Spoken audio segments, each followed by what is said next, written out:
लोगों ने जो मैनिफेस्टेशन में जितने भी पॉइंट्स करे हैं पहले, ठीक है, वो तो आप सबको याद होंगे। उसमें तो मुझे लगता है कि कोई प्रॉब्लम नहीं है। अब अगर उससे रिलेटेड कोई प्रॉब्लम है भी तो वी विल डिस्कस लेटर, क्योंकि उसका कारण ये है कि हम लोगों ने बहुत सारे क्वेश्चन आंसर कर लिए हैं। अब जो बाकी बचे हुए थोड़े से पॉइंट्स हैं वो मैं चाहती हूँ कि हम डिस्कस कर लें, क्योंकि ज्यादा मैंने बताया ना कि आप लोग इतना आगे तक बढ़ चुके हैं कि मुझे लगता ही नहीं है कि आपको फालतू किसी भी चीज को अब समझाने की जरूरत है। इस बात की मुझे बहुत खुशी है। बट एनीवेज, और आप आज के लिए मैंने सबसे पहला जो पॉइंट ही लिखा हुआ था, मैंने रात को बैठ के लिखा है, वो मैंने लिखा था एंजाइटी। क्योंकि अगर आपके अंदर एंजाइटी है तो आप किसी भी तरीके से मैनिफेस्टेशन नहीं कर सकते हैं। उसका रीजन है, जब आपके अंदर एंजाइटी होगी तो आपके जो केमिकल्स जो बॉडी के अंदर प्रोड्यूस हो रहे हैं वो उस टाइप के होंगे ही नहीं कि आप अब कोई भी चीज को मैनिफेस्ट कर सकें अच्छे मन से। क्योंकि एंजाइटी, डिप्रेशन, ये हमेशा इंसान को नेगेटिविटी की तरफ लेके जाएगा और नेगेटिविटी की तरफ जाता ही जाता है। लेकिन इसको ठीक करने के हमारे पास जो इलाज बचते हैं वो दो ही बचते हैं कि हम ज्यादा से ज्यादा प्राणायाम करें, ठीक है, मेडिटेशन करें, योगासन करें। योगासन में भी अगर आप लोगों ने चक्रों के योगासन हम लोगों ने करे थे ना पीछे, तो मैंने आपको दो करवाए थे, थर्ड आई चक्र का और सहस्त्रधार चक्र का जो आसन कराया था। अगर आप ये दो आसन करते हो, सहस्त्रधार चक्र का और थर्ड आई चक्र का, उससे भी एंजाइटी और डिप्रेशन जो है आपका कंट्रोल में आ जाएगा। आपको याद है जो हमने वृक्षासन किया था वो हमने अपने थर्ड आई चक्र के लिए किया था, और जो हमने अपने क्राउन चक्र के लिए, सहस्त्रधार चक्र के लिए किया था, वो हमने अपने सर को बिल्कुल जमीन के ऊपर लगाया था, ठीक है, खड़े होने के बाद आगे को झुककर। तो ये दो आप अगर योगासन करते हैं तो इससे आपका एंजाइटी और डिप्रेशन बहुत जल्दी ठीक होता है। हम लोग कहते तो हैं कि सनातन धर्म में कई चीजें हमें बेकार लगती हैं। हम तिलक लगाते हैं। तिलक क्यों लगाते हैं? तिलक लगाने के पीछे मकसद होता है कि किसी भी तरीके से हमारे थर्ड आई का पोर्शन एक्टिवेट रहेगा, जो हमें, जिसकी तरफ हम ध्यान नहीं देते हैं। हम मंदिर में जाते हैं, हाथों को बिल्कुल सीधा करके ऐसे जोड़ लेते हैं और अपने घुटनों को जमीन पे लगा लेते हैं और अपने सर को, अपने इस माथे को, इस हिस्से को धरती से टच करते हैं। ये एक स्पेसिफिक नियम है हमारे हिंदू धर्म में पूजा के समय या मंदिर जाकर प्रणाम करने का, ठीक है। आपको मैं दंडवत करने के लिए नहीं बोल रही है। दंडवत वैसे भी फीमेल्स नहीं करती हैं, सिर्फ मेल्स करते हैं। तो फीमेल्स जो हैं वो बेसिकली जमीन पे घुटनों के बल बैठ जाती हैं, माथे को जमीन पे टिकाती हैं और हाथ को ऐसे आगे जोड़ लेती हैं। This is a beautiful exercise for depression and anxiety. आप ये इस तरीके से माथा टिकाना रोज 5 से 10 मिनट कीजिए, दिन में एक बार या 2 बार, ठीक है। आप देखेंगे कि आपका एंजाइटी और डिप्रेशन की प्रॉब्लम जो है वो इससे ठीक होनी शुरू हो जाएगी। आपका सर्वाइकल में ये इफेक्टिव होता है। क्यों? क्योंकि जब आप ऐसे नीचे टिकाते हैं तो आपका पूरा जो माथा है उसके साथ टिका होता है और ये चीज आपकी स्ट्रेट पीछे खींचती है, तो उससे आपकी स्पाइन के ऊपर इफेक्ट पड़ता है। तो जितने भी हमारे धर्म में ये जो, जिसको आप रिचुअल बोल लो या आप बोल लो कि जो भी क्रियाकलाप, कर्म कांड, वॉट आप जो भी शब्द यूज करना चाहते हैं आप कीजिए, लेकिन हर एक चीज के पीछे कोई ना कोई साइंटिफिक रीजन जरूर है। बिना साइंटिफिक रीजन के आपको अपना एक भी रिचुअल ऐसा नहीं मिलेगा जिसकी कोई हद है। आप लोग कहते हैं आप ज्वेलरी पहन रहे हैं, आप जानते हैं कि जैसे ही मैरिज होती है, शादी होती है, तो हिंदुस्तान में अभी भी रिवाज है कि फीमेल्स को पैरों में बिछुआ पहनने के लिए बोलते हैं। बिछुआ पहनने के लिए से बोलते हैं क्योंकि वो जिस स्पेसिफिक फिंगर में पहना जाता है उसमें एक नर्व होती है जिससे कि उसको प्रेगनेंसी मतलब कंसीव करने के लिए इजी रहता है, उसकी डिलीवरी इजी होती है, मतलब उससे उससे बहुत सारी नसें उसकी कनेक्टेड होती हैं उस नर्व से। तो इसलिए वहां पर बिछुआ पहना जाता है। हम पाजेब पहनते हैं, ठीक है। पाजेब चाहे हल्की है या भारी है, पहले तो खैर लोग बहुत भारी भारी पहनते थे, आजकल तो सब हल्की फुल्की पहनते हैं। तो भारी पहनने का मकसद ये था कि उस जॉइंट पे जो हमारे जितने प्रेशर पॉइंट हैं वो एक्टिवेट रहते हैं, हमें वेरिकोज नहीं होती, टांगों का दर्द नहीं होता, कमर का दर्द नहीं होता। लेकिन हमें लगता है कि ये फैशन की चीजें हैं।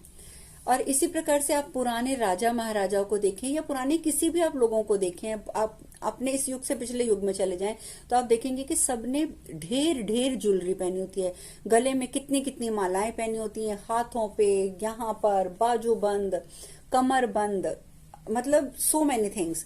तो उन सबको भारी भारी ज्वेलरी पहनने का मकसद ये होता है कि जो हम आज बैठकर अपने प्रेशर पॉइंट दबा रहे हैं, यहां से दबा रहे हैं, यहां से दबा रहे हैं, तो आपने अगर ज्वेलरी पहनी है तो वो खुद ही दबेगा। आपने अगर नाक में छेद किया हुआ है तो वो आपका ऑटोमेटिकली वहां पे प्रेशर पड़ता रहेगा धीरे धीरे। कानों में आपने कुछ पहना हुआ है तो आपको वहां प्रेशर पड़ता रहेगा। This is not for fashion.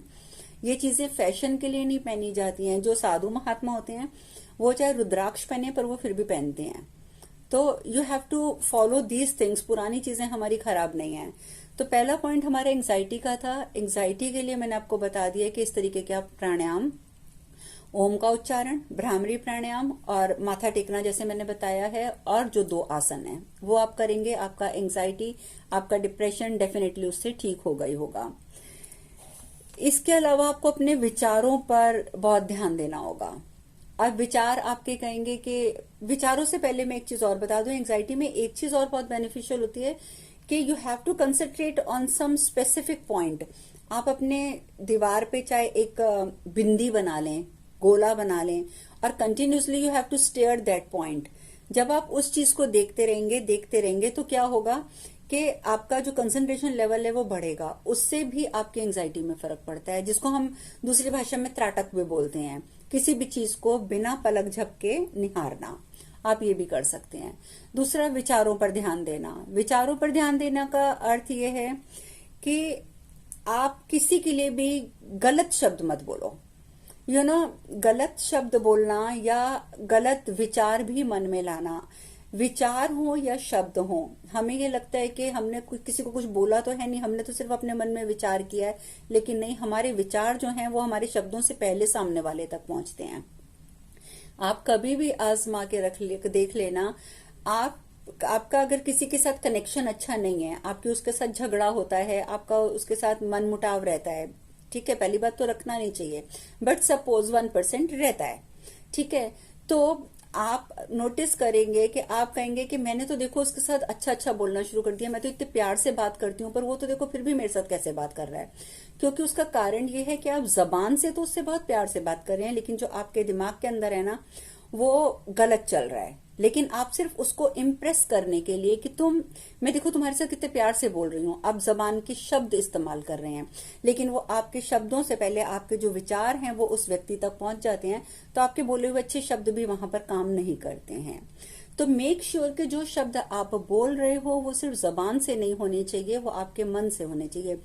मन से गलत बोलकर जबान से अच्छा बोलने से तो बेटर है कि आप जबान से भी गलत बोल दो। कम से कम एक सच्चाई पे टिके रहोगे कि जो मन में है वो बाहर है, ठीक है। तो इस तरफ आपने ध्यान देना है, क्योंकि विचार हमारी ऐसा तीर है कि आप उसको स्पंज के ऊपर छोड़ रहे हो और वो उसको आपने ऐसे छोड़ा और वो बैक होके आपकी तरफ आ रहा है। जैसे वो बॉल नहीं होती है, अगर आप बॉल को दीवार के ऊपर मारते हो तो वो जोर से मारते हो। एक गेम होता है, बच्चों को हम बचपन में सिखाते हैं, बॉल फेंको उसको कैच करो, बॉल दीवार पे फेंको वापस आएगी कैच करो। तो सेम प्रोसेस जो है वो हमारे थॉट का है। हमारे विचार किसी के टूवर्ड्स जैसे होंगे वो चीज पलट के हमारी तरफ आ जाएगी। तो याद रखना कि वो चीज ने पलट कर हमारी तरफ आना है। अब आपको सोचना है कि आपने क्या विचार रखने हैं, ठीक है। इसमें आपकी कोई दूसरा व्यक्ति हेल्प नहीं कर सकेगा, इसके लिए तो आपको खुद ही अपने ऊपर कार्य करना पड़ेगा।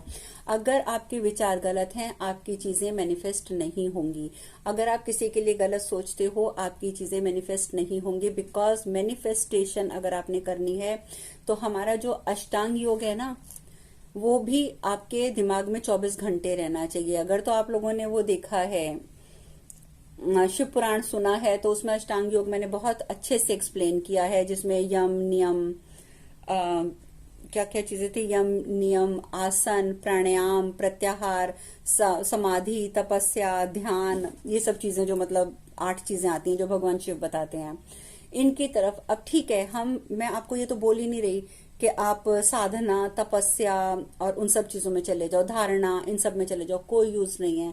कलयुग में लोग बहुत मुश्किल है उनका वहां तक जाना, बट एटलीस्ट आप यम, नियम, प्रत्याहार, आसन और प्राणायाम, ये जो पहले के 5 नियम हैं, 8 में से जो पहले के 5 हैं, इनको तो हर व्यक्ति को फॉलो करना चाहिए। अगर आप इसको फॉलो नहीं करते हैं then manifestation is very very difficult.